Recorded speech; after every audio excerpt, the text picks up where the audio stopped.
Olá, olá, meus amigos da Verbo Jurídico, sejam todos muito bem-vindos a mais um episódio do Jurisprudência em Pauta. Eu sou Vinícius Opponi, promotor de justiça aqui em Santa Catarina, especialista, mestre em Direito e seu professor neste nosso projeto Jurisprudência em Pauta, que eu tenho a oportunidade de retomar com vocês. Se você é meu aluno, minha aluna frequente, contínua aqui do nosso projeto, assíduo, eu devo uma justificativa para vocês em razão desse sobressalto de, salvo engano, 3 semanas em que ficamos sem episódios aqui no Jurisprudência em Pauta, sem nenhum aviso, né? O que aconteceu, meus caros, e aí me permitam, né? Eu me sinto à vontade com vocês, os meus queridos, minhas queridas alunas. Eu tive uma intercorrência de saúde de surpresa, nada grave, mas que aconteceu num momento aqui da vida que me fez ter que dilatar um pouco a retomada das minhas atividades, tanto no Ministério Público como na minha docência preparatória para concurso, em especial no nosso projeto, meu querido projeto pela Verbo, o Jurisprudência em Pauta. E aí, rapidamente, né, para não deixar a curiosidade, aí quem me viu no Instagram lá, eu coloquei um post ali noticiando isso, até para poder informar da suspensão das aulas. Eu estava em viagem, não estava em casa, estava em viagem, estava em Curitiba, fui lá com a família para assistir um show com a minha esposa, e aí, na madrugada depois do show, eu tive uma crise de apendicite, fui parar no hospital e tive que fazer uma cirurgia de emergência fora de casa. E aí, por conta da cirurgia, a cirurgia tranquila, evidentemente, né? Mas por conta da cirurgia, eu estava muito longe de casa, estava de carro, e com a família toda, com a minha esposa, com a minha filha, enfim. E aí eu não pude voltar de imediato para casa, tive que fazer os primeiros dias do pós-cirúrgico fora de casa, e aí depois fui, passado o tempo liberado pelo médico, voltei para casa, mas ainda com uma restrição por conta da cirurgia, de ficar muito tempo sentado, enfim, por conta de pontos, e aí tive que dar um sobressalto, uma interrupção nas aulas. E aí, só para temperar toda essa história, eu estou em fase de mudança, estou mudando de cidade em razão profissional. Quem me acompanhou no final do ano passado sabe que eu promovi, né? Saí do interior de Santa Catarina, de uma cidade lá de Porto União, e vim para Chapecó. E agora também, por razões profissionais, eu estou de mudança para Florianópolis. E aí tudo isso aconteceu na organização de uma mudança. Tivemos que mudar o contrato com a empresa de transporte, para vocês terem uma noção, porque a mudança ia se dar naqueles dias que a gente havia planejado depois do show lá, né? Que a gente ia voltar e ia fazer a mudança. Enfim, uma grande confusão que aos pouquinhos a gente foi se reorganizando. Aí as aulas foram, infelizmente, tendo que ficar para um segundo momento, e eu estou agora, graças ao bom Deus e à ajuda que eu tenho aqui de casa, né, da minha esposa, da minha filha, a gente tem conseguido retomar as nossas atividades regulares. Então, me permita gastar aí 2, 3 minutos do seu tempo precioso apenas para explicar a razão pela qual a gente teve esse sobressalto, sempre avisando o pessoal da Verbo, evidentemente. Eu já queria agradecer a coordenação da Verbo, a equipe da Verbo, pela acolhida nesse nosso momento um pouco mais estressante. Foram 100% compreensíveis, entenderam as minhas restrições aí de agenda e me permitiram fazer essa breve interrupção com a retomada, com o compromisso, né, meu de retomada desse projeto. E, graças ao bom Deus, estamos de volta e feliz por estar de volta nesse projeto que é o meu xodó. Eu não canso de dizer, Jurisprudência em Pauta para mim tem um lugar especial no meu coração, na minha preparação, nos meus estudos e nas minhas aulas preparatórias para concurso. Então vamos lá, pessoal, a gente teve um pequeno sobressalto aí de informativos, né? A gente deu uma pequena descolada dos informativos do Supremo. Aos pouquinhos, quando eu terminar a minha mudança, que ainda não fiz, então vou fazer agora nos próximos dias, assim que terminar a minha mudança, eu tenho um compromisso com o pessoal da Verbo da gente fazer um intensivo de aulas, eventualmente 2 aulas por semana, para a gente poder correr atrás dessa diferença, tá bom? Hoje a gente marca um aulão aí, eu gravo, a gente pega um sábado à tarde, eu gravo uns 3 informativos de uma vez, enfim, a gente corre atrás desse prejuízo. Essa diferencinha temporal não é imprescindível para fins de prova. Fechado? Vamos trabalhar então, porque para a gente retomar os nossos informativos, né? A gente tem um informativo bem legal de retomada aqui. Redes sociais à disposição de vocês, né? Tá aí meu Instagram, meu grupo no Telegram. Lembrando que lá no Telegram eu tenho disponibilizado os materiais das nossas aulas aqui do Jurisprudência em Pauta. E aí a gente vai para o episódio número 88, retomando o informativo 1166 do Supremo Tribunal Federal.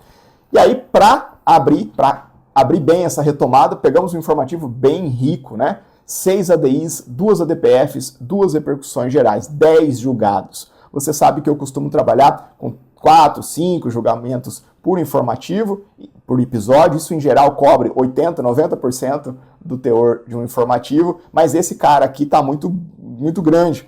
Então, eu vou excepcionalmente desdobrar esse nosso informativo 1166. A primeira parte dele vai ser explorada nessa aula e a segunda parte dele vai ser explorada no episódio seguinte, no episódio 89. E aí o bom é que o informativo 1167, ele é mais enxuto, poucos julgados de interesse, e aí vai ser possível que no episódio 89 a gente cubra a parte final do informativo 1166 e a integralidade daquilo que importa do informativo 1167, tá bom? Então tudo vai se encaixar. Mas de todo modo eu vou ter que apertar o passo com vocês, porque eu quero trabalhar com 5 julgados, todos eles bem encorpados, e aí eu vou ter que dar uma, sem perder o compromisso de profundidade, mas eu vou ter que dar uma focalizada naquele tópico inaugural que a gente faz algumas revisões de premissas para a gente poder já avançar para o entendimento da corte, tá bom? E eu começo com vocês com a ADI 4190, julgado bem importante de direito constitucional que diz respeito à competência para legislar a respeito de crimes de responsabilidade de conselheiros de tribunais de contas dos estados. Um baita tema para ser explorado em prova, porque ele te joga para lá, joga para cá. É um julgado que vai exigir vários pontos que não são tão explorados em prova. Esse julgamento com certeza chamou a atenção dos nossos examinadores. Então vamos lá. O que se examinou? Qual foi o objeto dessa DI 4190? Então, examinaram-se dispositivos, artigos de uma determinada Constituição Estadual que versavam sobre infrações administrativas praticadas, cometidas por conselheiros do Tribunal de Contas do Estado. Os conselheiros, os membros do Tribunal de Contas dos Estados. O que a Constituição Estadual fez? Ela disse o seguinte, falou, olha, conselheiros do nosso Tribunal de Contas vão poder, quando praticarem infrações administrativas, vão ser julgados pela Assembleia Legislativa do Estado, Poder Legislativo do Estado. E, nesse julgamento, vai ser possível aplicar uma medida, uma sanção de afastamento do cargo. Então, era basicamente esse o conteúdo dos dispositivos da Constituição Estadual. Essa disposição vai ser examinada, vai ter a sua constitucionalidade examinada pelo Supremo nessa DI 4190. Para a gente entender o julgamento do Supremo Tribunal Federal, eu preciso rever 2 ideias bem básicas com vocês. Primeira premissa, súmula vinculante número 46, absolutamente importante para fins de prova. Súmula vinculante número 46 firma a competência legislativa privativa da União para versar sobre a definição de crimes de responsabilidade e as respectivas normas para processo e julgamento. Essa súmula vinculante surge em razão de uma porrada de julgamentos do Supremo ao longo dos anos, examinando-se justamente disposições de constituições estaduais que queriam inventar moda no regramento, no delineamento de crimes de responsabilidade e nas respectivas normas de processo e julgamento, o que inclui competência de agentes públicos, agentes políticos como um todo. O Supremo vai e corta o mal pela raiz e diz, não, essa matéria de competência legislativa privativa da União. Se você procurar lá no artigo 22, você não vai ver isso textualmente no artigo 22, rol de competência legislativa privativa da União. O Supremo faz um bem bolado, ele fala, olha, crimes de responsabilidade não são crimes propriamente ditos, mas são infrações político-administrativas. Mas o conteúdo sancionatório dele muito se aproxima do conteúdo sancionatório do direito penal. E penal é competência privativa da União. Além disso, lá no artigo 85, parágrafo único da Constituição Federal, que versa sobre crimes de responsabilidade do presidente da República, é feita alusão a uma lei federal que deve versar sobre a matéria. Então, portanto, a competência legislativa privativa da União. Súmula vinculante número 46, importantíssima, o Supremo vai retomar essa ideia aqui. E um outro ponto também relevante diz respeito ao foro competente para julgar os conselheiros de estados, conselheiros de tribunais de contas estaduais. Esse é um ponto que vocês estão acostumados a estudar em constitucional ou em processo penal, aquele grande tabelão de autoridades que tem foro por prerrogativa de função perante Supremo, STJ, TRF, TJ. Lembra aquele tabelão? Aquele tabelão que você deve ter montado aí, especialmente no seu caderno de processo penal, ele sempre tem um asterisco, que é a especificação da competência para julgar crimes de responsabilidade. No processo penal, a gente olha para a competência para julgar infrações penais comuns, mas sempre sobra os crimes de responsabilidade. Por quê? Porque a Constituição Federal também distribuiu foros por prerrogativa de função para esses agentes políticos no que toca ao processo de julgamento, a competência para os crimes de responsabilidade, ao lado das regras das infrações penais comuns. Então, a gente não está olhando para o tradicional estudo do foro prerrogativo de função voltado a infrações penais comuns. A gente está olhando por esse foro especial para julgar crimes de responsabilidade. E aí, para conselheiros de tribunais de contas estaduais, é muito fácil, porque a Constituição Federal nos ajudou aqui e disse tanto as infrações penais comuns quanto os crimes de responsabilidade serão praticados por conselheiros de tribunais de contas estaduais, serão julgados pelo Superior Tribunal de Justiça.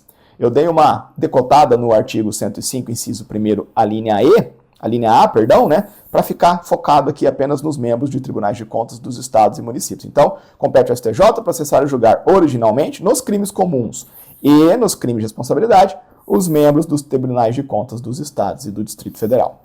E essa é uma premissa que você também precisa lembrar, em razão de que lá na Constituição Estadual, essa responsabilidade por infrações administrativas ficou na mão da Assembleia Legislativa o julgamento.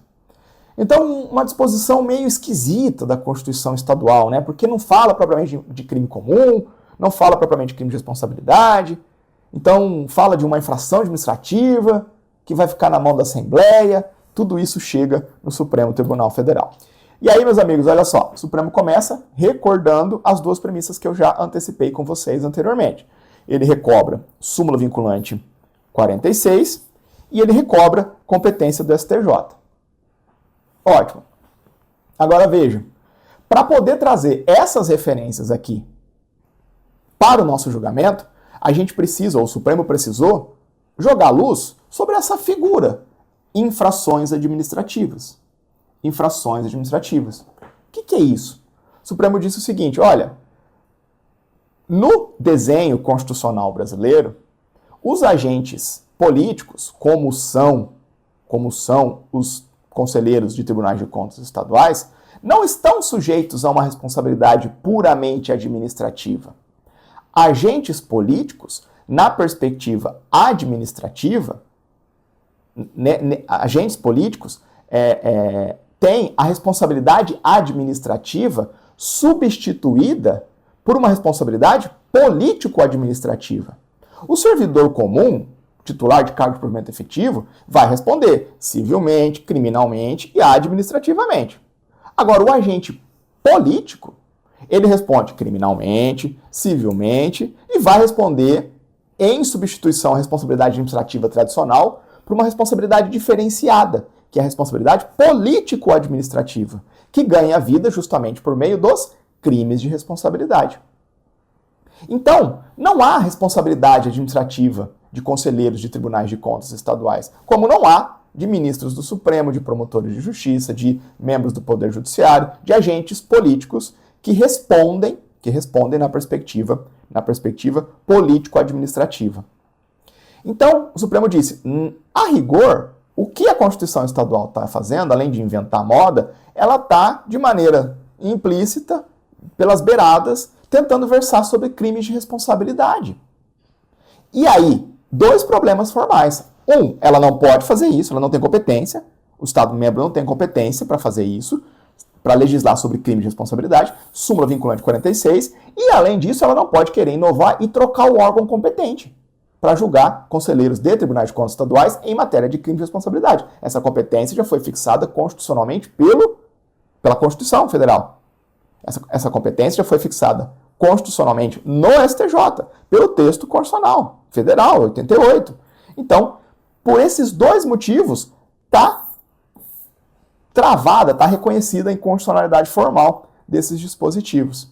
E aí, se não fosse o suficiente, né, o Supremo também dá um passo adiante para derrubar aquela previsão específica que falava de uma sanção, de uma medida de afastamento do conselheiro do Tribunal de Contas. Esse é um ponto que vale a pena eu explicar, só para dizer, para fazer uma revisão com vocês sobre a figura do membro do Tribunal de Contas. A Constituição Federal, quando versa sobre os ministros do TCU, diz o seguinte: os ministros do TCU estão sujeitos ao mesmo estatuto constitucional dos ministros do STJ. Então, os mesmos direitos, garantias, prerrogativas, princípios, tudo igual. E para os conselheiros de tribunais de contas estaduais, não temos disposição na Constituição Federal sobre eles especificamente, mas a gente tem o artigo 75 da Constituição Federal que fala, olha, tudo que a gente está versando aqui para os tribunais de contas, para o Tribunal de Contas da União, inclusive seus ministros, vai valer no âmbito dos estados para os tribunais de contas estaduais, inclusive seus conselheiros. E aí, o que se entende é que no âmbito dos estados, os conselheiros de tribunais de contas estaduais vão ter a mesma estatura constitucional dos desembargadores do Tribunal de Justiça. O Supremo, inclusive, já disse isso expressamente numa ADI relativamente antiga. Tudo isso para dizer o seguinte: muito embora ministros de TCU e conselheiros de tribunais de contas não sejam integrantes do Poder Judiciário, membros do Judiciário, eles acabam tendo as mesmas proteções, as mesmas garantias constitucionais dos membros do Judiciário. E isso inclui a garantia da vitaliciedade. A garantia da vitaliciedade. Não pode haver um afastamento do cargo em razão da vitaliciedade, salvo por sentença judicial com trânsito em julgado. Então, aquela perspectiva que a Constituição Estadual abriu de fazer um afastamento de conselheiro de Tribunal de Contas é inconstitucional materialmente, porque viola a garantia da vitaliciedade que alcança membros dos Tribunais de Contas. Tudo isso está aqui, tá bom? Tudo isso está aqui nesse tópico aqui. Fechado? E aí, o Supremo conclui pela declaração de inconstitucionalidade daqueles dispositivos. Fica o resumo aí para vocês, tá bom? Fica o resumo aí para vocês. Vamos caminhar? Jogada interessante, né? Jogado bem interessante. Dá uma baita questão de prova, estilo FGV, uma boa questão de FCC também, que te cobra, que faz um pupurri lá nas alternativas, cobrando literalidade da Constituição Federal sobre os dispositivos do Tribunal de Contas, da União, os seus ministros, as regras de composição, aí coloca numa alternativa esse entendimento do Supremo, projeta para conselheiro estadual, enfim, é bem interessante esse julgado. Vamos avançar, meus amigos, percebam que eu estou dando um pouco mais de cadência, né, de celeridade para o nosso encontro em razão dos julgados serem ricos, e eu vou tentar fazer um julgado a mais com vocês hoje do que a gente tradicionalmente faz, por conta desse informativo ser mais carnudo, né? Tanto que a gente vai continuar ele no episódio seguinte. Vamos lá, julgado agora sobre direito administrativo, sobre remuneração de servidores públicos. Um julgado também bem legal para ser cobrado em prova de administrativo, que vai te cobrar um pouco da visão do Supremo sobre temas diversos, de estrutura, de lógica de cargo público, função de confiança, cargo em comissão, acumulação de cargos, acumulação de remuneração, teto constitucional. Um regaço ser julgado aqui. Dá para fazer muita bagunça em prova. Olha lá o que se julgou no Supremo Tribunal Federal, uma lei, salvo engano, do Estado de Goiás. Uma lei estadual que permitia a um servidor efetivo, ou seja, um concursado, aquele que ocupa um cargo de provimento efetivo, quando estivesse no exercício de uma função comissionada ou quando estivesse ele, servidor efetivo, ocupando um cargo em comissão, ele poderia proceder o recebimento cumulativo da remuneração do cargo efetivo com aquela função comissionada, o que é tranquilo, mas o problema aqui seria a acumulação entre a remuneração do cargo efetivo e do cargo em comissão que ele estaria ocupando. E além disso, se não bastasse esse ponto, a lei textualmente, eu até fiquei pasmo, e olha que eu já estou acostumado com essa matéria, a lei dizia textualmente, se porventura, quando fizer essa soma, bater no teto constitucional remuneratório, a parcela excedente passa a ter natureza indenizatória. Para que isso? Verba de natureza indenizatória caem fora do teto. Vamos entender essa construção como um todo? Uma lei bem forçada, pessoal. Talvez você já consiga aí antecipar o desfecho, né, do julgamento, mas vamos revisar algumas coisinhas aqui com vocês. Primeiro, meus caros, vamos revisar ali o básico de estrutura, né, de cargos públicos. A gente tem a regra, cargo de provimento efetivo, providos mediante prévia aprovação em concurso público, mas em paralelo a gente também tem os cargos em comissão, que são de livre nomeação e exoneração por parte da autoridade competente, cargos que pressupõem relações de confiança. Aí você deve estar pensando, tá, então ou eu entro na administração pública por concurso, cargo efetivo, ou eu entro por cargo em comissão, correto? Sim. Todavia, o artigo 37, inciso 5º da Constituição Federal diz o seguinte: é preciso que uma parcela dos cargos em comissão existentes naquele ente público seja direcionada para servidores de carreira e, portanto, servidores ocupantes de cargos de provimento efetivo. Então, existe essa situação. Alguém é titular de um cargo de provimento efetivo, passou no concurso, tem um cargo em comissão lá naquele órgão, naquela estrutura, naquele ente estatal em que ele está lotado, e aí ele é convidado pela autoridade competente para ocupar aquele cargo em comissão. Ele é efetivo, passou no concurso, mas ele vai para um cargo em comissão. A Constituição exige que um percentual dos cargos em comissão seja preenchido por gente que já é da casa. O restante vem de fora. Vem de fora, pessoas que não têm necessariamente um vínculo prévio com a administração pública. Além disso, a gente tem as funções gratificadas, as funções comissionadas, né? Essas são direcionadas apenas e tão somente para servidores efetivos, servidores ocupantes de cargo de provimento efetivo. Tranquilo? Revisamos o básico. Outra premissa que eu quero revisar com vocês, a questão do teto constitucional. O teto constitucional, o teto e os subtetos, né, eu não vou entrar tanto em detalhes aqui, é uma construção que já existia no texto da Constituição Federal de 88, originário, mas que foi progressivamente incrementada, melhorada pela Emenda Constitucional número 20, de 98, e depois a Emenda Constitucional 41, de 2023. Então lá, no inciso 11 do artigo 37, a gente tem a fixação de um limite para o valor a ser pago a título de remuneração ou de subsídio de ocupantes de cargos, funções e empregos públicos na administração pública como um todo, de todos os poderes. E aí você precisa, esse artigo 37, inciso 11, você precisa fazer uma tabela dele para você entender, os livros de administrativo já fazem, né? Fazer uma tabela, olha, na União como é que funcionam os tetos, e aí organiza por poderes. Nos estados como é que funcionam os tetos, os subtetos, organiza por poder executivo, legislativo, judiciário, as funções essenciais da justiça. Isso tem que ser organizado. Não tem como eu sintetizar isso para vocês agora. De todo modo, existe um teto, um valor máximo ali, global, para o Estado brasileiro como um todo, que é o do subsídio dos ministros do Supremo Tribunal Federal, e vai haver subtetos, né, na lógica dos municípios, na lógica dos estados, em vista de cada um dos poderes. Aí tem uma lógica ali de subtetos em estados e municípios. Previsão do artigo 37, inciso 11.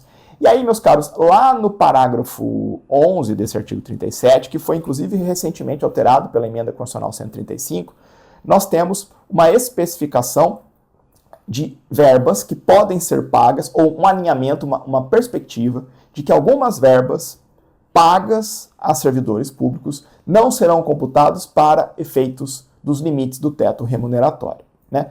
E, basicamente, a grande exceção ao teto remuneratório são as verbas, são as parcelas de caráter indenizatório. Ou seja, aquele valor que é pago a um servidor público para compensar um gasto que ele teve para exercer o cargo público. Basicamente isso.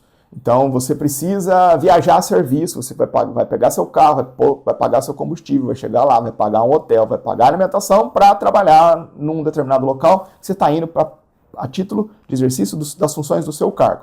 Você vai ter gasto para trabalhar, você vai ter que ser compensado com uma parcela de caráter indenizatório por meio de uma diária, né? E aí, a depender do perfil de gasto do servidor, você tem algumas estruturas remuneratórias de caráter indenizatório, não vou detalhar isso aqui para vocês. As verbas de caráter indenizatório estão fora do teto. Estão fora do teto por expressa previsão do artigo 37, inciso 11 da Constituição Federal.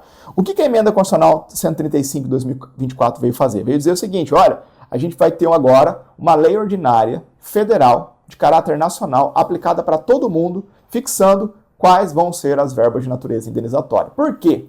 Porque é muito recorrente, e aí esse julgado é exemplificativo desse movimento, que os entes federativos, os estados, os municípios, acabavam dando a feição de verba indenizatória para valores que não têm, na sua natureza, esse perfil. E aí, por isso que alterou a Emenda Constitucional 135 de 2024, veio alterar esse parágrafo 11 do 37 para tentar ordenar esse raciocínio, tirar a liberdade, a discricionariedade dos entes federativos para fazer aquilo que foi feito justamente nessa lei que a gente está estudando. Essa lei ainda está sendo debatida no Congresso Nacional. Tá bom? Revisão sobre teto remuneratório está aí para vocês. Não despreza a tabelinha do artigo 37, inciso 11, tá? Monta ela, você vai encontrar isso talvez no seu material. Se você não tem isso no seu material, vai fazer, porque você precisa ter essa clareza nesse estudo lá do direito administrativo. Última revisão que eu trago para vocês é uma revisão bem peculiar, você não vai falar, pô, que coisa estranha, mas depois eu vou te mostrar o que aconteceu. Meus caros, lembrem comigo de que a Constituição Federal, agora ainda no artigo 37, mas no inciso 16, veda a acumulação remunerada de cargos públicos. A regra no Estado brasileiro é que você não pode acumular remunerações de cargos públicos. Então você não pode ocupar 2 cargos públicos distintos, receber a remuneração de cada um deles de maneira cumulativa. Essa é a regra. O que cai em prova? Cai as exceções. Lembra lá das alíneas desse inciso 16? Outro tópico do 37 que você tem que fazer a tabelinha para decorar. Tá lá as exceções.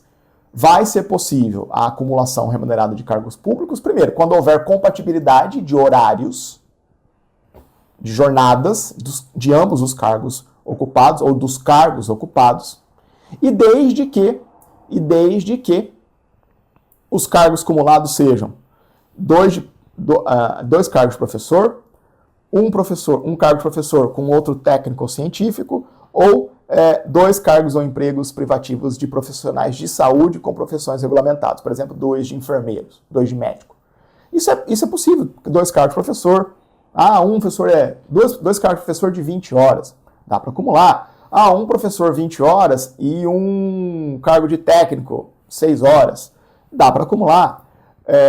2 cargos de 30 horas, de 20 horas de enfermeiro, dá para acumular. Então, se tiver dentro desses combinados, desses pares que a Constituição admite, e houver compatibilidade de horários, você vai trabalhar em ambos os cargos, cumprir as suas respectivas cargas horárias e acumular a remuneração desses cargos.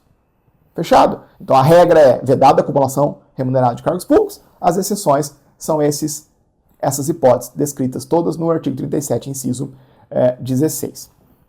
Ótimo. E aí a Constituição diz o seguinte, é preciso observar o disposto no artigo 37, inciso 11. Ou seja, é preciso observar o disposto no dispositivo que versa sobre o teto constitucional.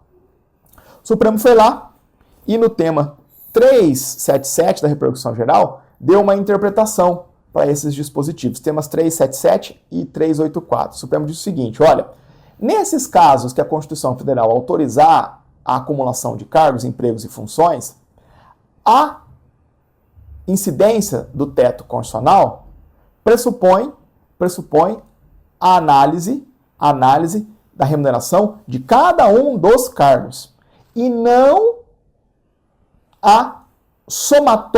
o somatório da remuneração de ambos os cargos para incidir o teto. Então, se você ocupar 2 cargos de professor, não que professor receba o teto, né, no Brasil, infelizmente, longe disso, mas se você ocupar 2 cargos de professor com compatibilidade de horário, a gente vai ter que examinar. O seu cargo 1, a remuneração dele, bate no teto? Não. Então você vai receber ela cheia. A remuneração do cargo 2 bate no teto? Não, então recebe ela cheia. Ah, mas se eu somar cargo 1 com cargo 2, eu bato no teto. Não, não é para isso que a menção ao inciso 11 apareceu no 37, inciso 16.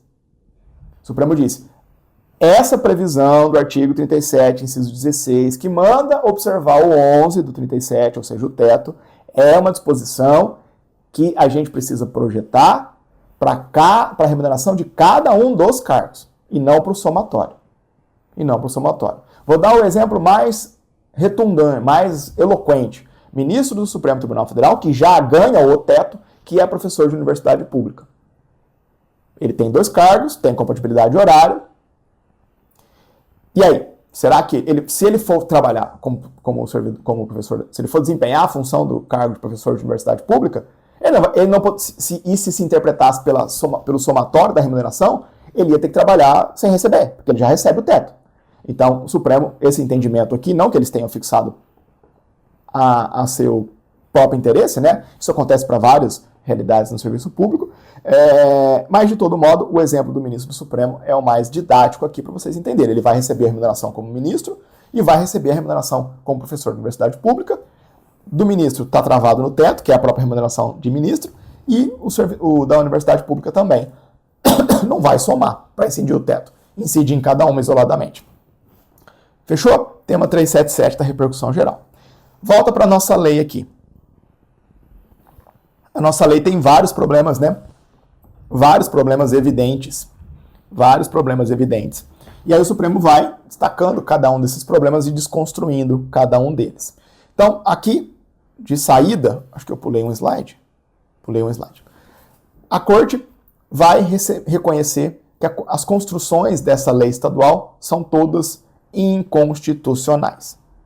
E aí a Corte começa, primeiro, retomando a previsão constitucional do teto remuneratório, o alcance do teto e a exceção das verbas indenizatórias. Então, o Supremo diz, olha lá, o teto constitucional de retribuição, estabelecido pela Emenda Constitucional 41, abrange a integralidade das parcelas que compõem a remuneração do serviço público.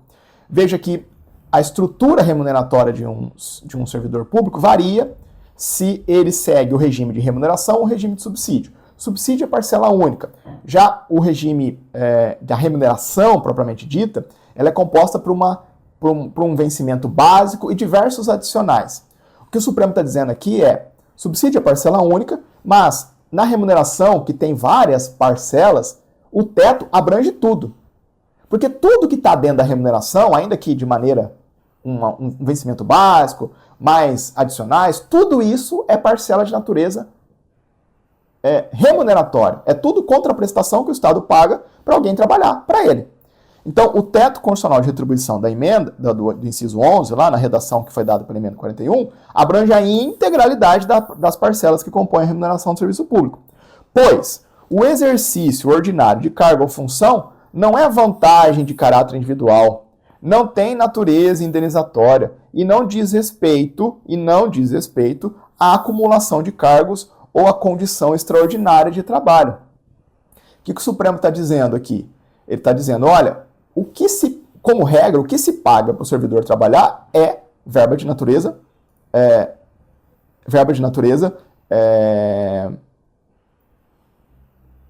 retribuição pelo trabalho, né?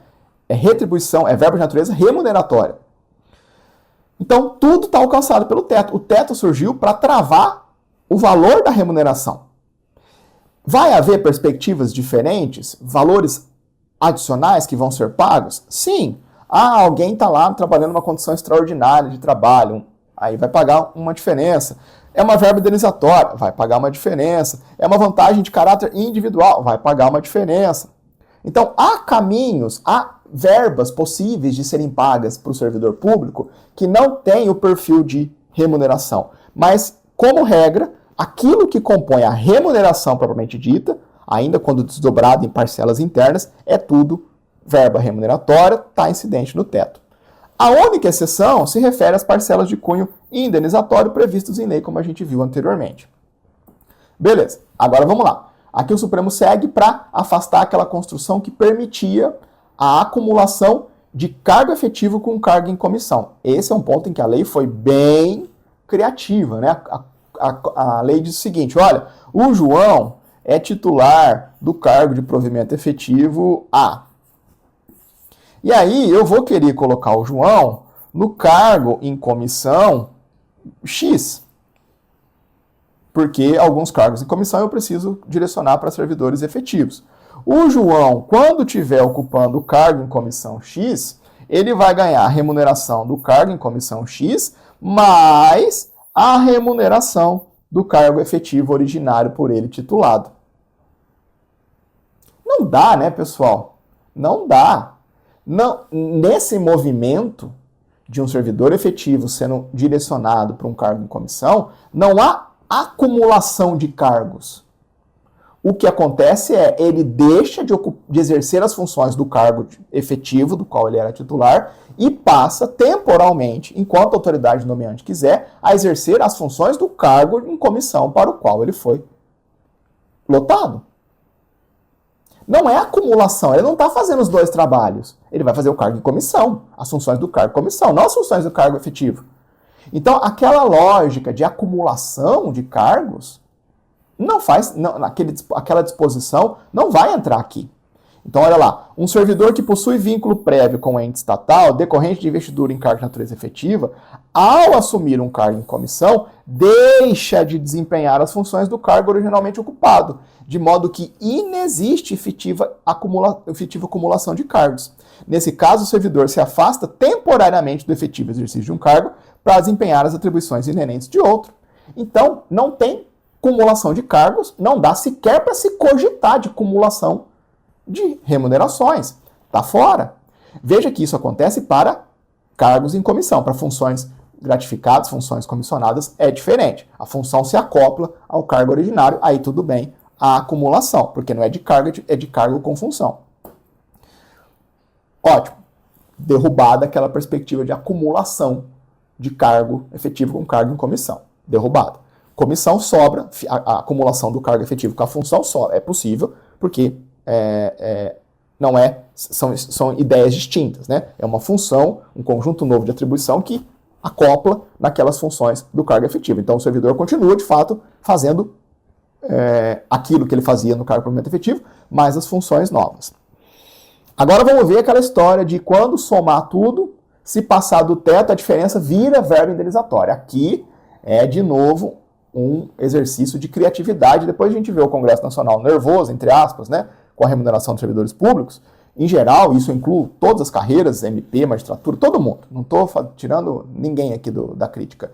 A gente vê o Congresso Nacional reagindo, né, e tendo que regular o teto, porque a gente vê algumas construções, de novo, não estou atacando só essa lei, a crítica não é estrita, é uma crítica generalizada, porque há muita liberdade poética aqui, né, nessas construções. E aí o Supremo teve que derrubar aquela construção anterior, de que buscava reconhecer que uma vez somadas as remunerações, se passar do teto, o excedente se transmudaria em uma verba de natureza indenizatória. Não dá, né, pessoal? A natureza da verba, se remuneratória ou indenizatória, existe de per si. Eu estou pagando um valor para retribuir o trabalho do servidor? Sim, é remuneração. Eu estou indenizando o servidor por um custo, um gasto que ele teve para poder trabalhar? Sim, então é indenizatória. O fato de passar do teto e mudar de natureza é um absurdo jurídico, né? Não tem nenhum sentido. Não tem nenhum sentido. E aí o Supremo vem e critica aquilo que se denominou de natureza cambiante da verba. Isso não existe. Não existe. Então fica lá, ó. A diferenciação nos conceitos de verba remuneratória e parcela indenizatória advém da própria natureza jurídica particular de cada um. Assim, não há razão jurídica que justifique essa cambialidade de uma parcela a partir do atingimento de um determinado montante, isto é, a classificação da verba como remuneratória até certo patamar pecuniário e como indenizatória com relação à quantia que o excede. Não dá para fazer nesses termos. E aí, com base nestes entendimentos, né, o Supremo julgou procedente a ação, declarou a inconstitucionalidade daquelas diversas previsões.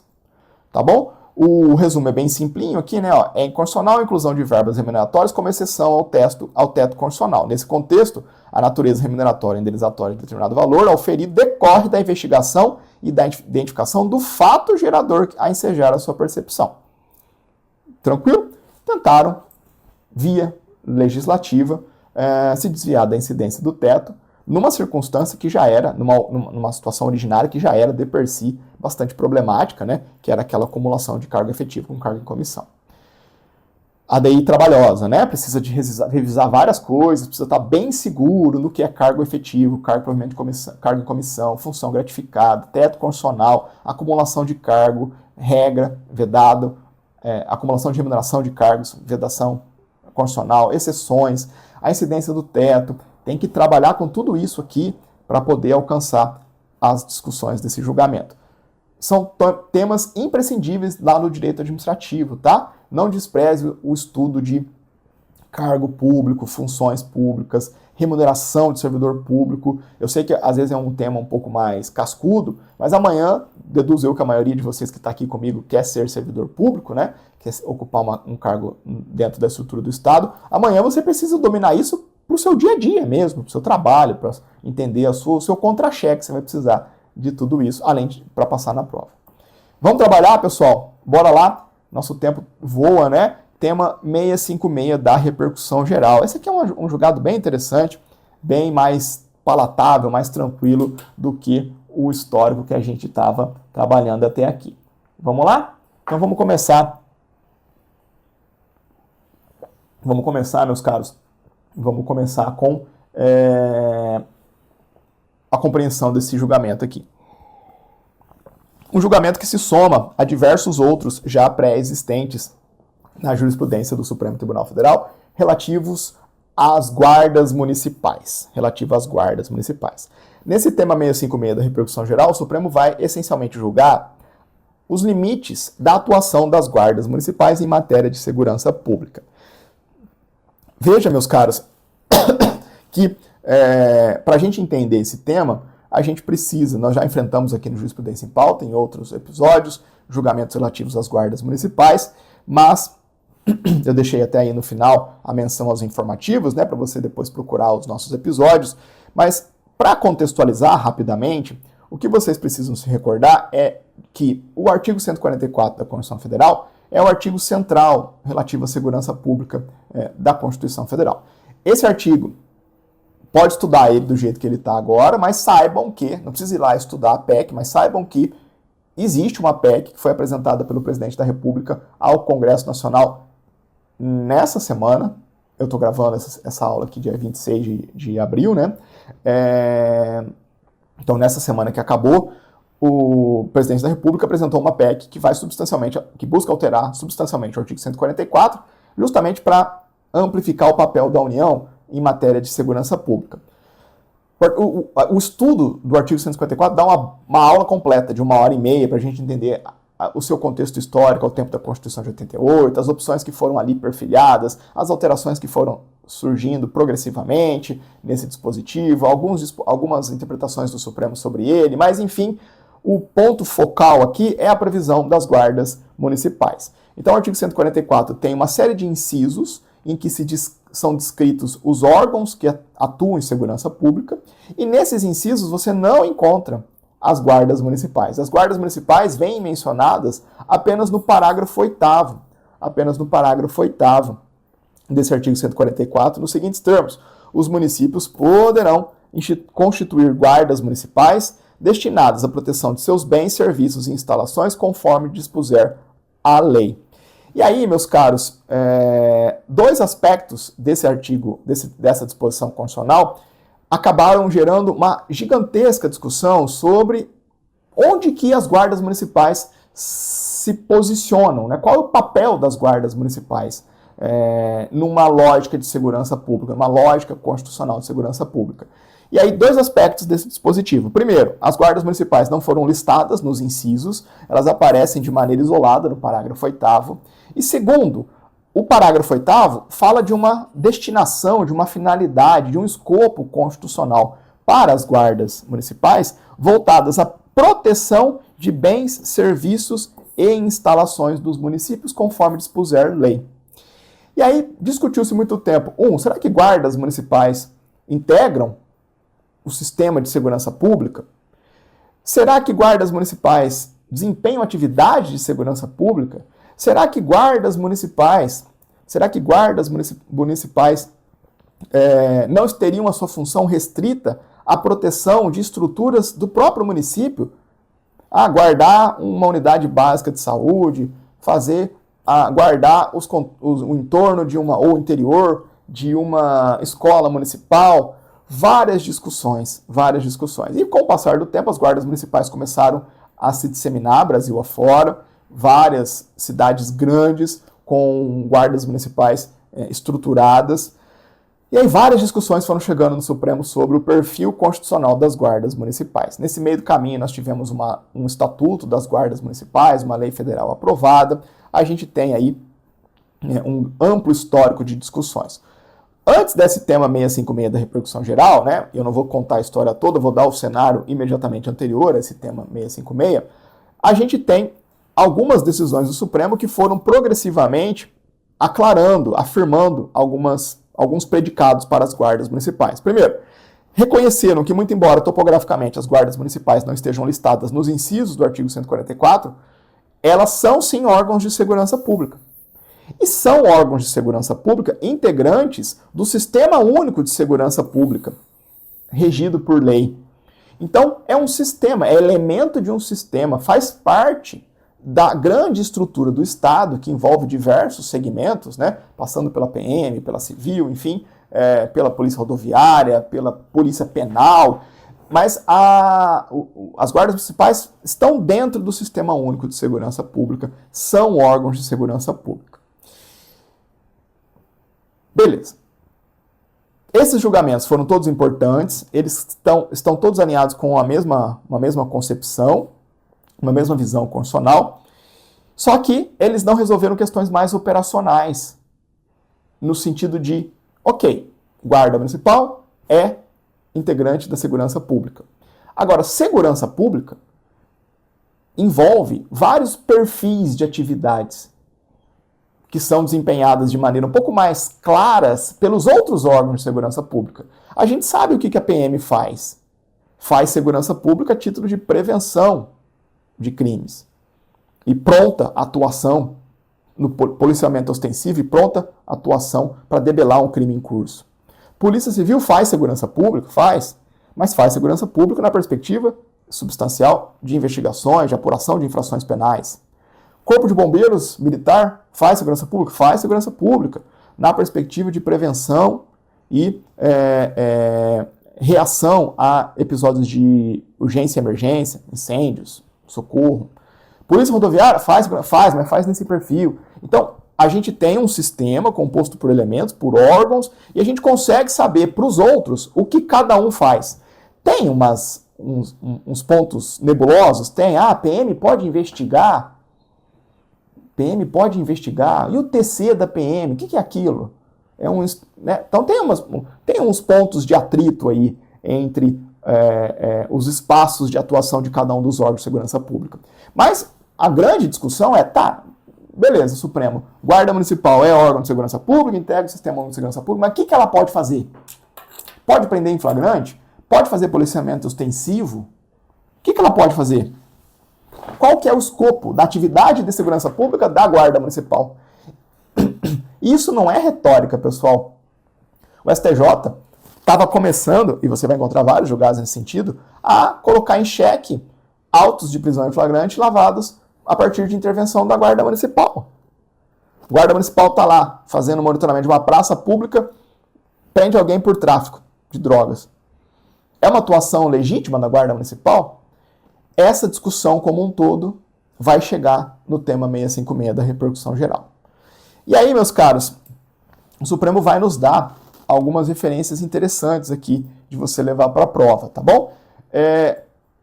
Não vou avançar tanto, vou ficar bem conectado na compreensão do Supremo Tribunal Federal para fins de prova, mas se porventura você é um advogado criminalista ou trabalha no Ministério Público, na Defensoria Pública, enfim, e você precisar ter mais subsídios, eu recomendo que vocês assistam, que vocês leiam a ementa do julgado. Eu assisti esse julgamento, vale a pena. O ministro Alexandre de Moraes tem um voto bem interessante para posicionar aqui o trabalho das guardas municipais. Então tem subsídios aí de sobra para você conduzir um estudo um pouco mais encorpado, se for necessário para atividade profissional. Para concurso, fica aí as referências para vocês. Então vamos lá, o Supremo desdobra a sua decisão em 2 grandes capítulos, né? Pelo menos aqui no informativo. Primeiro, a possibilidade de leis municipais versarem sobre as guardas municipais, porque, claro, sendo um órgão municipal, os municípios vão poder fazê-lo, mas a discussão é até onde, né, que as leis municipais vão poder especificar as atribuições dessas guardas. E aí o Supremo diz o seguinte, olha lá, o poder normativo conferido ao legislador municipal tem de se compatibilizar com a repartição constitucional de competências. Então, para tanto, as leis municipais que instituem suas respectivas guardas devem se adequar às especificidades locais que restringem o poder legiferante, é a grande regra de competência legislativa dos municípios, né? Municípios legislam para atender às particularidades locais. Artigo 30 da Constituição Federal.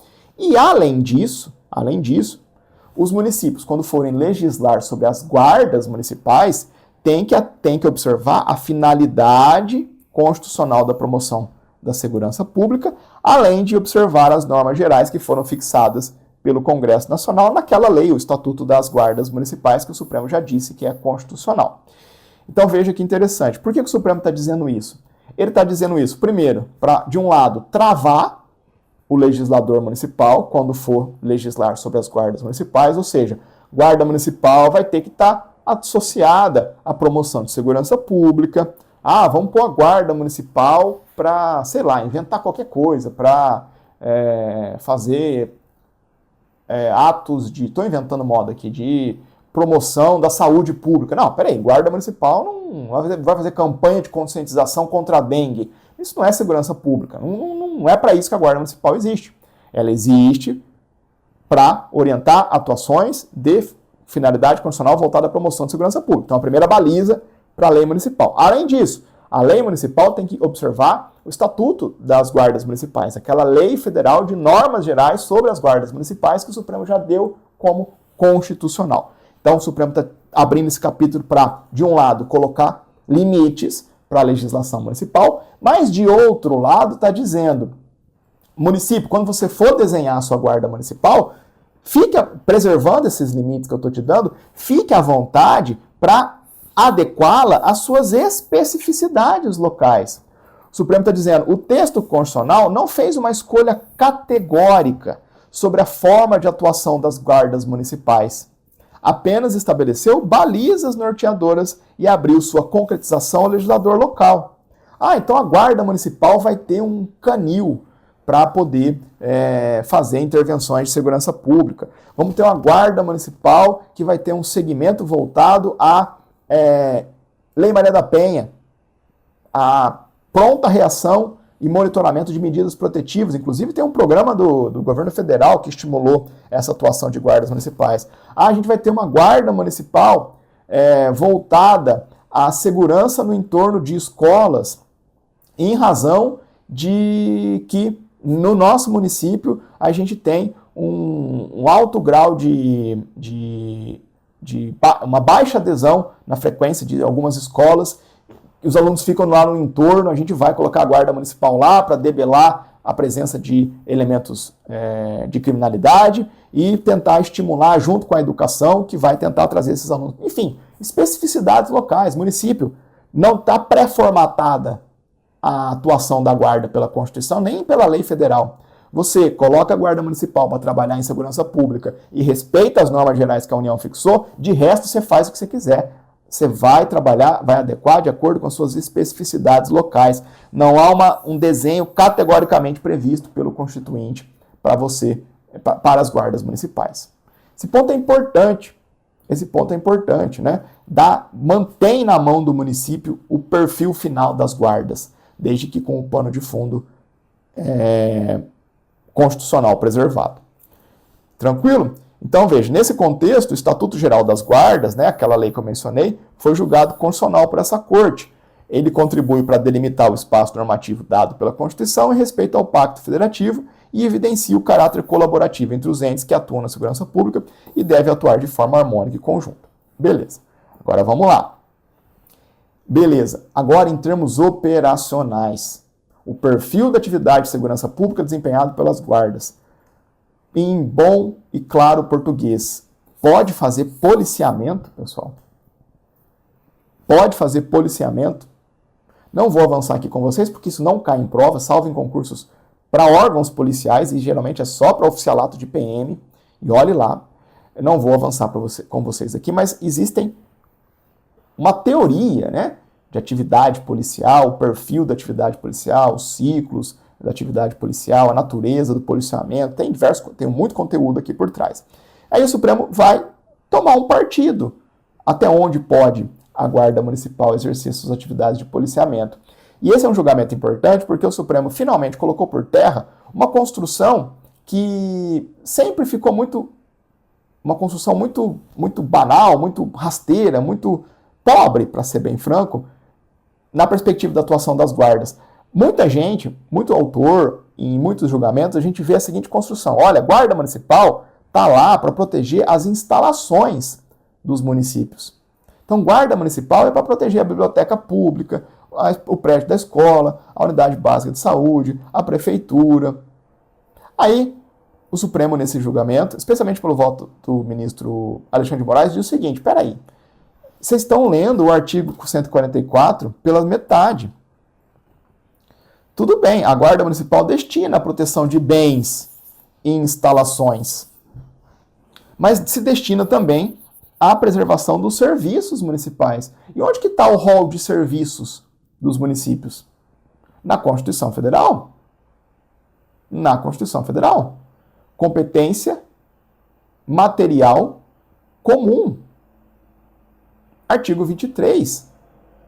Tem muita coisa que União, Estados e municípios têm que fazer. E tudo aquilo que for um serviço na mão do município, ou com competência do município, as guardas municipais vão poder atuar para proteger a funcionalidade, a prestação desses serviços. Então, saúde, educação, segurança viária, movimentação de tráfego, né, de carros, pessoas, tudo que diz respeito à prestação de serviço pelo município, que tiver um reflexo em matéria de segurança pública, vai poder contar com a intervenção da Guarda Municipal a título de policiamento. Então, quebrada essa amarra que colocava as guardas municipais apenas como guardas de instalações físicas, de espaços físicos, se deixou bem evidenciado a amplitude da atuação das guardas municipais. Então, olha lá, as guardas podem exercer ações de segurança urbana e atribuição de policiamento ostensivo e comunitário.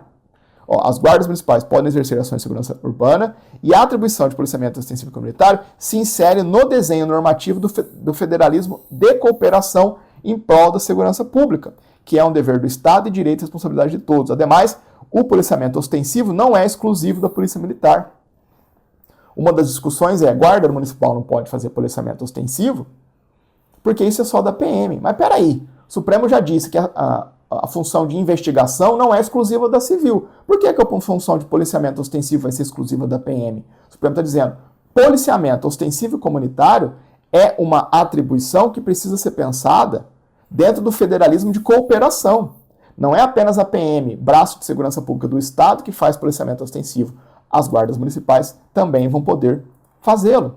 Mas vai ter que fazer em cooperação. Não adianta nada ter no entorno da mesma escola uma viatura da PM e uma viatura da guarda. Estabeleça uma cooperação. A PM, o batalhão da PM local com a guarda municipal, vamos fazer aí um sistema para a gente distribuir nossas viaturas em rua para que não haja sobreposição de policiamento ostensivo. Ótimo, federalismo de cooperação. Mais de um ente fazendo o mesmo serviço de maneira coordenada e cooperada. Aquela lógica de cooperação que a gente vê em educação, em saúde, vamos trazer para a segurança pública também, especificamente na função de policiamento ostensivo. Então, as guardas municipais integram o Sistema de Segurança Pública e, por força do artigo 144, atuam diretamente na área de segurança pública, naquilo que tem pertinência com a esfera da municipalidade. Bens, instalações, mas também serviços, como eu havia aclarado anteriormente. Por fim, além da atividade policial exercida pelas guardas municipais se submeter ao controle externo do Ministério Público, olha que outra construção importante, né? Se é atividade policial, controle externo do MP. Controle externo do MP. Artigo 129, inciso 7º da Constituição Federal. Então, tal como o MP faz controle externo de PM, de civil, vai fazer de guardas municipais também. Já vinha fazendo, pelo menos aqui na realidade de Santa Catarina, até onde eu conheço. Então, por fim, além da atividade policial exercida pelas guardas municipais se submeter ao controle externo do MP, cuja fiscalização objetiva evitar eventuais abusos, elas, guardas municipais, não podem realizar atividade de polícia judiciária, pois exclusiva da Polícia Civil e da Polícia Federal, responsáveis por investigar e apurar infrações penais. Então, veja que interessante, né? Dentro dos órgãos de segurança pública, a atividade de polícia judiciária, investigação e apuração de infrações penais é exclusiva da Civil e da PF. Então, dentro do rol de órgãos de segurança pública, Civil e PF investigam. Logo, Civil e PF investigam com exclusividade. Logo, Guarda Municipal não vai poder investigar. Ok. Agora, isso não significa dizer que a atividade estatal de investigação e apuração de infrações penais seja, na generalidade do Estado, exclusiva da Civil e da PF. O Supremo já afastou essa conclusão quando reconheceu em diversas vezes, dezenas de vezes já, o poder de investigação do Ministério Público. Então não confunda, esse julgado não muda nada, zero, sobre o poder de investigação do MP e de diversas outras instâncias dentro do Estado. Então, em relação aos órgãos de segurança pública, a atribuição de investigar e apurar infrações penais é exclusiva da Civil e da PF. Agora, na perspectiva do Estado como um todo, ou seja, para além do rol de órgãos de segurança pública, essa função de investigar, essa possibilidade de investigar, não é exclusiva da Civil e da PF. Tá bom? Então, as guardas municipais entram para compartilhar um pedaço da atribuição da PM, policiamento ostensivo, mas não entram para compartilhar um pedaço da atribuição da Civil. Não entra. E, além de tudo, guarda municipal também sujeita ao controle externo da atividade policial. Então veja que esse tema 656 dá um passo adiante, né? Se soma aqueles julgamentos que eu deixei lá atrás, acho que eu acabei não mencionando, né? Acabei não lendo, mas está aqui, né? Ó, deixei para vocês os outros julgamentos, né? Os dois principais julgamentos. Então tem que pegar esses dois julgamentos aqui, mais esse tema 656 agora num estudo central de guardas municipais. E aí, o Supremo é um tema de repercussão geral, né? Então, o Supremo firma a tese e aí vai trazer o julgamento para o caso concreto. Lá no caso concreto, nós temos aqui um recurso extraordinário tirado contra uma decisão de inconstitucionalidade que o Tribunal de Justiça do Estado de São Paulo julgou, ajuizaram uma ADI no TJ de São Paulo, e aí o TJ de São Paulo foi lá e declarou a inconstitucionalidade de um dispositivo de uma lei municipal que regrava a guarda municipal, porque esse dispositivo previa o policiamento preventivo e comunitário por parte da guarda municipal. Aí alguém ajuizou uma ADI no TJ, o TJ disse, de fato, essa lei municipal aqui viola a Constituição Estadual, está dando para a guarda municipal um conteúdo, uma função que ela não tem. Aí interpuseram um recurso extraordinário contra a decisão do TJ que chegou ao Supremo Tribunal Federal. O Supremo reconheceu a repercussão geral nesse julgamento e aí o Pleno está aqui basicamente revertendo a decisão do TJ, né? Revertendo a decisão do TJ. Então o Supremo, quer ver, ó, o Supremo declarou a constitucionalidade do artigo lá da lei do município do Estado de São Paulo, ela é a Guarda Municipal do Estado de São Paulo, e fixou a tese seguinte, cadê a tese? Não coloquei a tese. Pessoal, acho que não coloquei a tese aqui no slide, tá? Coloquei apenas o resumo. Mas fica aí o resumo para vocês também, tá bom? O resumo fica aí para vocês também. Eu acho que não veio tese nesse julgamento aqui. Mas enfim, Eu não costumo, acho que pode ter vindo o teste, posso ter esquecido, tá, pessoal? Posso ter esquecido da tese de julgamento aqui, tá? Colocado aqui. Mas o grosso, o substancial é a explicação, né? Então só depois emendem aí, colocam um post-it virtual no nosso PDF para trazer a tese, tá bom? Peço desculpas, deve ter passado nesse ponto. Mas de todo modo o resumo fica aí para vocês, a compreensão desses dois capítulos. De um lado, a amplitude da legislação municipal sobre guarda municipal, sobre as suas guardas, e o perfil da atuação de segurança pública que as guardas vai poder ter. Policiamento ostensivo, sem função de investigação, controle externo do Ministério Público. Ah, a guarda municipal pode prender? Claro que pode perder. Claro que pode fazer prisão em flagrante. Pode fazer prisão em flagrante qualquer pessoa do povo. O que dizer então da guarda municipal? Guarda municipal pode estar armada? Pode estar armada, o Supremo já disse isso. Guarda municipal pode fazer prisão em flagrante por tráfico? Sim, se está lá no policiamento ostensivo, que agora reconheceu que pode ser feito, e verifica uma situação de traficância, tem que prender. É o silogismo. Se pode fazer policiamento ostensivo de segurança pública, pode prender em flagrante, está lá fazendo policiamento ostensivo, vê uma prisão em flagrante, vê um flagrante em curso, tem que prender. Tem algo de ilícito e de irregular? Nada, zero irregularidade. A prova é válida? É 100% válida. Tudo certo. Tudo certo. Ok? Beleza. Ótimo. Vamos avançar? Temos mais meia horinha de aula. Temos 2 julgados para ver. Esse julgado aqui é o mais enrolado. É o mais enrolado. Julgado enrolado. Então se prepara. Eu sei que você chegou até aqui, né? Você chegou até aqui. Eu preciso que você fique firme para a gente caminhar com a DPF 982, tá bom? Vamos lá. Eu vou revisar algumas premissas com vocês. Vou apresentar esse conteúdo de uma maneira verticalizada, mas otimizada, né? Otimizada. Porque eu vejo algumas propostas de estudo para concurso que, por vezes, deixam esse tema mais difícil do que ele já é. Então, em alguns julgados, a gente tem a função sempre inegociável, né? Negociável de explicar o certo, explicar da maneira correta e completa, mas a gente não pode problematizar demais, às vezes, quando a coisa já é enrolada na sua definição. Então, vamos lá. Esse é um julgamento relacionado à atuação do Tribunal de Contas no que toca ao julgamento de contas prestadas por chefes de poder executivo, em especial prefeitos. Então, entenda onde nós vamos parar. Nós vamos para onde agora? Nós estamos estudando essencialmente direito administrativo, mas tem muita base constitucional aqui, né? Em que a gente vai ver a perspectiva de atuação dos tribunais de contas, particularmente no julgamento de contas prestadas por chefes de poder executivo, com destaque, por conta das especificidades, para a figura das contas prestadas pelos prefeitos municipais.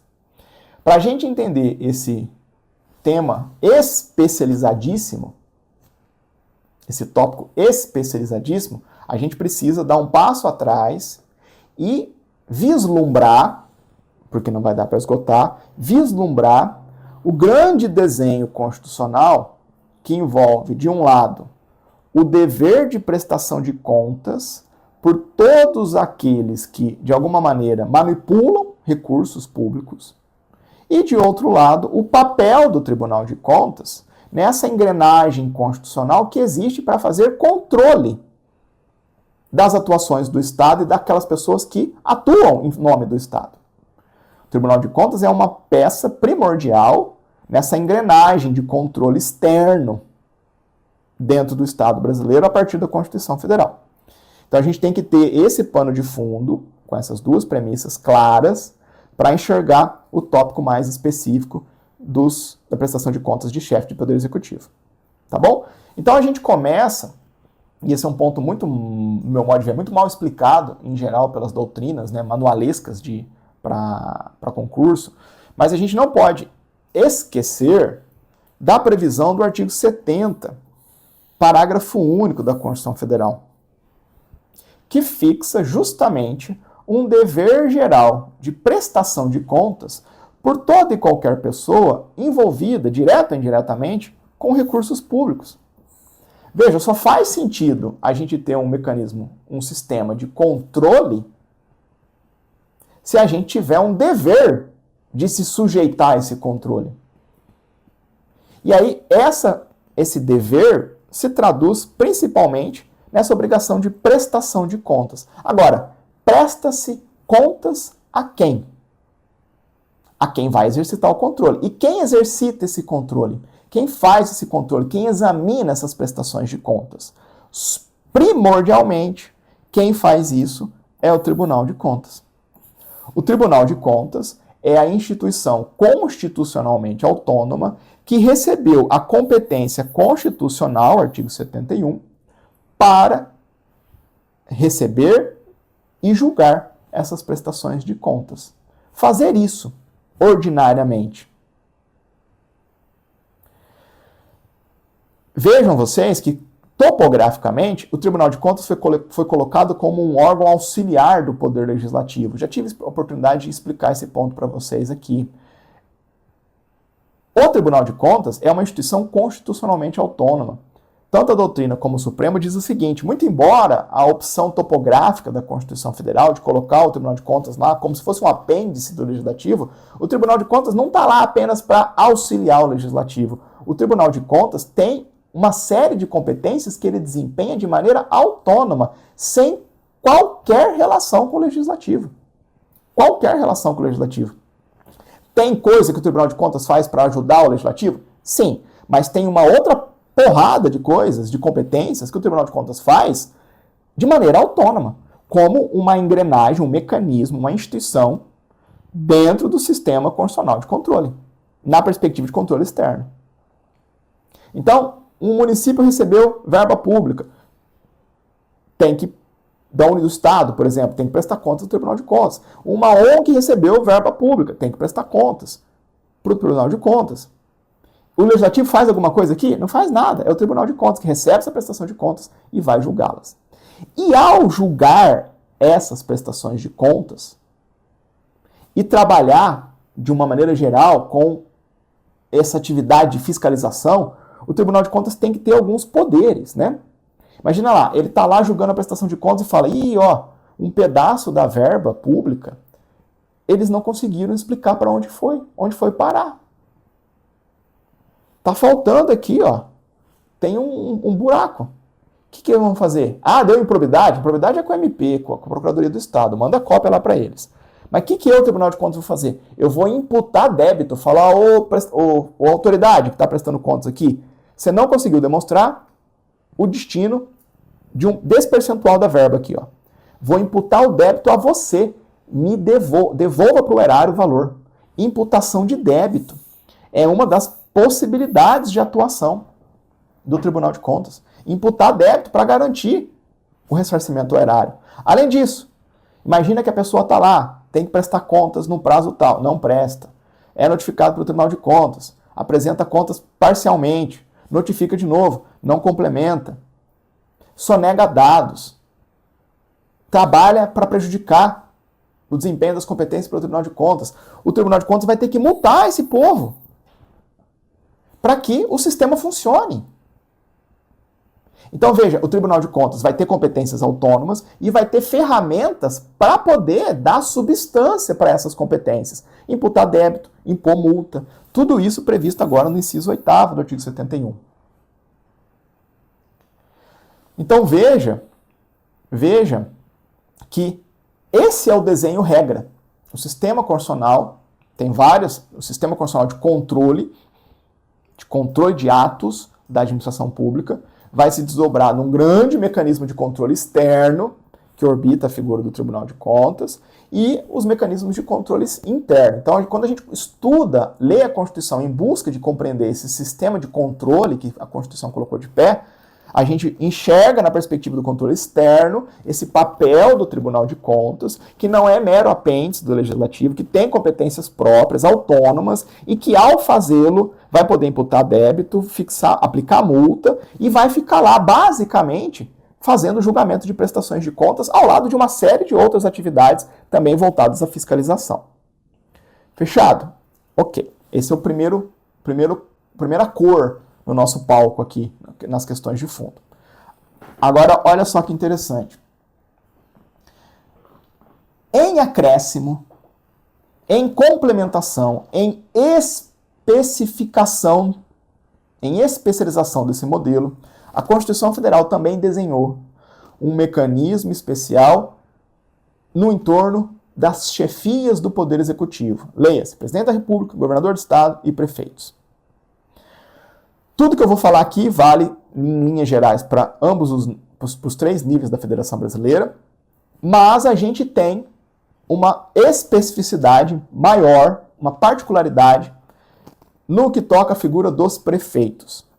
Porque, veja, todo chefe do Poder Executivo é chefe de governo, é responsável pelo desempenho dos planos de políticas públicas dentro daquele ente federativo.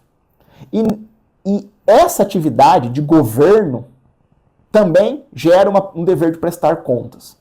São as contas de governo. Todo chefe do executivo faz isso.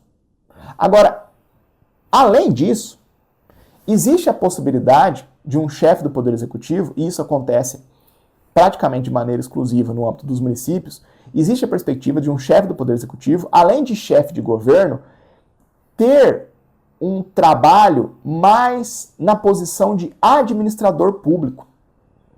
De administrador mesmo, no sentido de que vai dar ordem para contratar pessoal, para fazer licitação, liberar o pagamento de contratos, vai figurar na posição de administrador público com os pés no chão mesmo, com a caneta na mão, como ordenador de despesa, aprovando, realizando despesas no âmbito da administração pública, dentro dos limites da lei de orçamento, emitindo ordem de pagamento, autorizando liquidação de despesa, aqueles atos lá da realização da despesa pública do direito financeiro propriamente dito. Veja que esses atos mais mão na massa de ordenação de despesa, na posição de administrador público, em geral, vão ser desempenhados por chefes de executivo apenas na lógica dos municípios mesmo, que são estruturas menores. Um presidente da República não vai ter que assinar uma ordem de pagamento. Não tem, ele está numa estrutura de poder macro, de governo mesmo. Ele presta contas dessa atuação dele? Sim, como contas de governo. Agora veja que os prefeitos, muitos prefeitos, além dessas contas de governo que ele precisa prestar, ele também vai, em muitos aspectos, figurar como ordenador de despesa. Como ordenador de despesa. E aí ele vai ter que prestar contas também desses atos mais miúdos, por assim dizer, que são chamadas de contas de gestão. De contas de gestão. Tranquilo? Então, a gente tem um desenho especial de prestação de contas, pensando nas particularidades da chefia do Poder Executivo, que pode ter essas especificidades redobradas para os prefeitos municipais. Então tá, e como é que é esse desenho, né? Onde que estão as particularidades? Por que ele está fora da regra? A regra é, todo mundo presta contas, o Tribunal de Contas julga e imputa débito e aplica multa, se for necessário. O que é o desenho do regramento especial? O regramento especial funciona assim. A Constituição Federal entendeu que essas contas prestadas pelos chefes de executivo, o órgão de julgamento não vai ser mais o Tribunal de Contas, vai ser o legislativo respectivo. A competência para julgar essas contas mudou. Saiu do Tribunal de Contas, que é a regra, e foi para a exceção, que é o legislativo. Somente as contas prestadas por chefes de executivo serão julgadas pelo legislativo. Ah, eu quero colocar as contas prestadas pelo chefe do TJ, julgada pelo legislativo também. Não pode, o Supremo já disse que não dá. Não inventa moda, não podemos inventar moda. Estados, municípios, não pode ficar inventando moda. A exceção, a regra é todo mundo prestando contas para o Tribunal de Contas, quem quer que seja, e o Tribunal de Contas julgando. A exceção possível está para os chefes do Executivo, que vão prestar as suas contas para o Legislativo, prestar e ter as suas contas julgadas pelo Legislativo. Presidente da República, Congresso Nacional, governador do Estado, Assembleia Legislativa, prefeito municipal, Câmara Municipal. Tá, e o Legislativo julga livremente? São questões técnicas aqui, peraí, o vereador entende essas questões? O julgamento é político. E a Constituição diz o seguinte: a decisão do Poder Legislativo vai ser expressada tendo em consideração um parecer prévio opinativo do Tribunal de Contas. Então olha só como o sistema é bonito de se enxergar no seu detalhamento, né? Olha como ele é bonito. Nesse modelo excepcional, nessa regra, nesse mecanismo especial, a competência, a prestação de contas e a competência para o julgamento é do legislativo. Mas ele vai ter acesso a um parecer prévio de natureza opinativa do Tribunal de Contas. E aí aqui a gente vê o Tribunal de Contas desempenhando, sim, uma competência auxiliar do legislativo. Aqui sim, é auxílio. Aqui sim é auxílio. É um parecer prévio opinativo. Parecer prévio opinativo. E olha só que importante. Do funcionamento, esse mecanismo especial abrange as contas de governo e as contas de gestão do chefe do executivo. As contas de governo que todo chefe de executivo tem que apresentar e as contas de gestão que os chefes de executivo que funcionam como ordenador de despesa também tem que fazer. Tudo isso vai parar na mão do legislativo, que vai ter que julgar, com parecer prévio do Tribunal de Contas. Tá. E por que esse mecanismo especial é importante? Ele é importante por diversas perspectivas. Mas uma das perspectivas mais relevantes que o Supremo Tribunal Federal já especificou é a seguinte. Mais um parênteses dentro do parênteses agora. Lá na lei das inelegibilidades, Lei Complementar 64 de 1990, existe uma causa de inelegibilidade decorrente da rejeição de contas prestadas por autoridades que devem prestar contas. Aí discutiu-se o seguinte, tá, como é que se configura essa inelegibilidade para uma conta rejeitada de um prefeito ou de um chefe de executivo?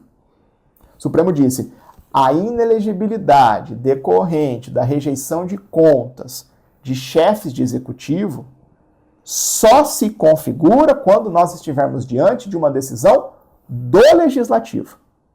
Do legislativo. Tema 835 da repercussão geral. Isso é mais relevante no âmbito de municípios, né? No âmbito de municípios. Beleza. Todo mundo comigo até aqui? Se ficou dúvida, você me chama nas redes sociais, tá bom?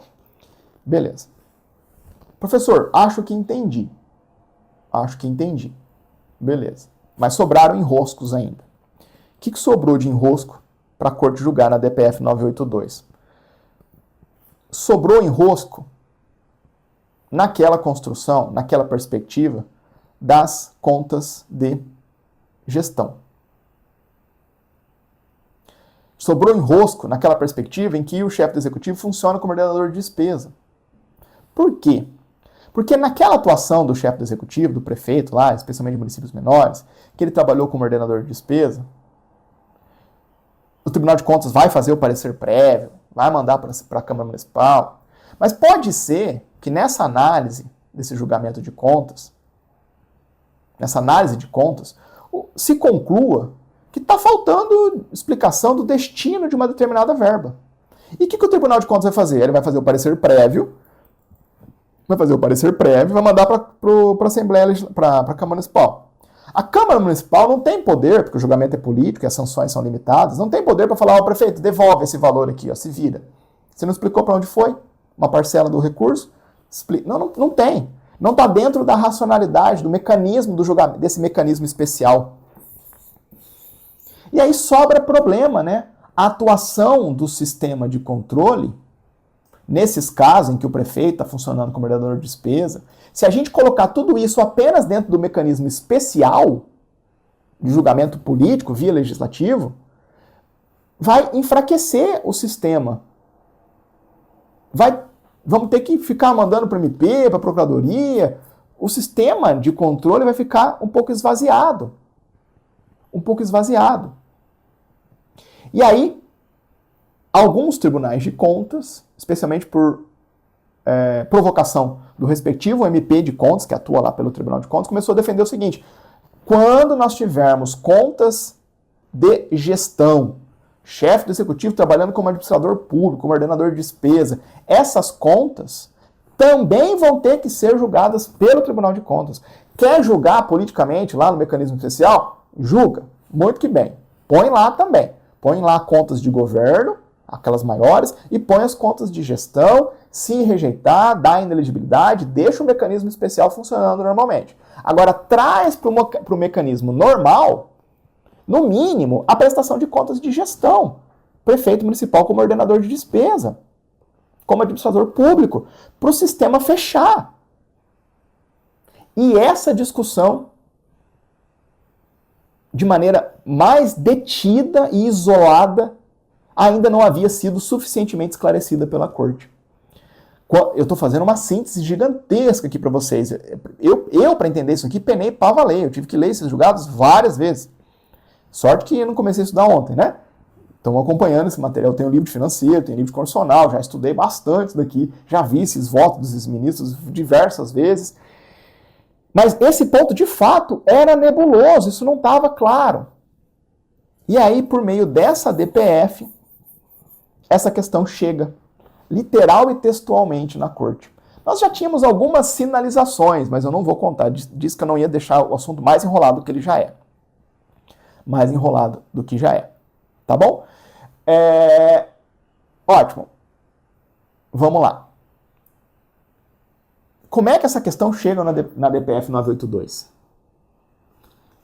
Começou a acontecer assim, Brasil afora. Ó, acompanha meu raciocínio. Alguns tribunais de contas, provocados, especialmente pelos MPs de contas, a baita atuação dos MPs de contas aqui, começaram a notificar prefeitos para que eles apresentassem contas de gestão, prefeitos que estavam lá trabalhando como ordenador de despesa, apresentassem contas de gestão a ele, Tribunal de Contas, para julgar, com base na ideia de que essa competência ainda subsistia, mesmo com aquele entendimento do Supremo anteriormente.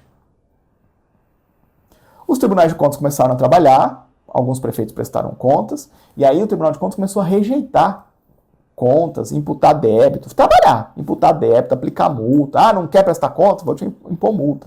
E começou a ter engrenagem no Tribunal de Contas envolvendo prefeitos em contas de gestão girando. Alguns prefeitos judicializaram MS no TJ. TJ, o Tribunal de Contas daqui, ó, tá pedindo para eu prestar contas de um negócio que eu tenho que fazer só perante a Câmara Municipal. E ele está me aplicando multa e imputando débito. E os tribunais de justiça, Brasil afora, começaram a dar ganho de causa para os prefeitos, falando: Tribunal de Contas, você não tem que mexer com o prefeito.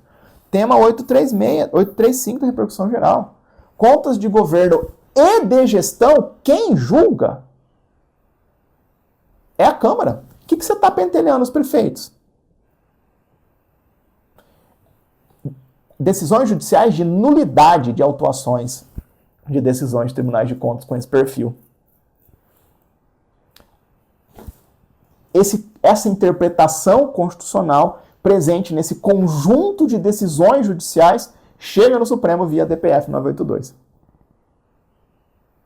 Legal, né? Objeto da DPF. Pode a DPF contra uma decisão judicial? Não, a DPF não é sucedâneo de recurso.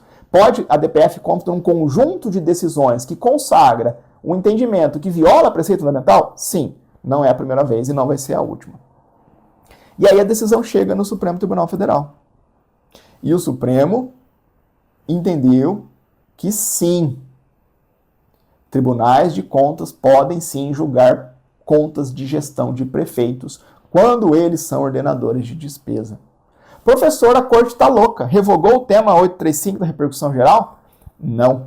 Se você lê a tese do tema 835 da repercussão geral, ela tem uma cláusula condicional no início, que é a seguinte: para os fins da inelegibilidade prevista na Lei Complementar 64/1990, vírgula, são competentes para o julgamento das contas de gestão ou de governo as câmaras de prefeitos, as câmaras municipais. O tema 835 não resolveu a generalidade de situações possíveis, resolveu a seguinte pergunta: de onde vem a decisão de rejeição de contas que gera a inelegibilidade do prefeito? Bom, o Supremo entendeu. A fonte dessa decisão é aquela que vem do mecanismo especial de julgamento político. Agora, em nenhum momento, pelo menos textualmente, de maneira majoritária, o Supremo entendeu que o mecanismo especial de julgamento de contas de chefe do executivo esgota os deveres de prestação de contas do chefe do executivo. O Supremo enxergou aqui na DPF 982 que, quando nós estiver diante de um chefe de executivo, especificamente um prefeito, que pratica atos de gestão na posição de ordenador de despesa, ele tem que prestar contas. E essa prestação de contas vai sair do mecanismo especial e vai, ou melhor, essa prestação de contas vai poder entrar no mecanismo especial, mas vai ter que ganhar vida também no mecanismo geral, perante o Tribunal de Contas, com imputação de débito, com fixação de multa. E nesse caminho seguiu a Corte. Olha lá. As atribuições dos tribunais de contas se alteram em razão da natureza das contas em análise e não dos sujeitos que as prestam.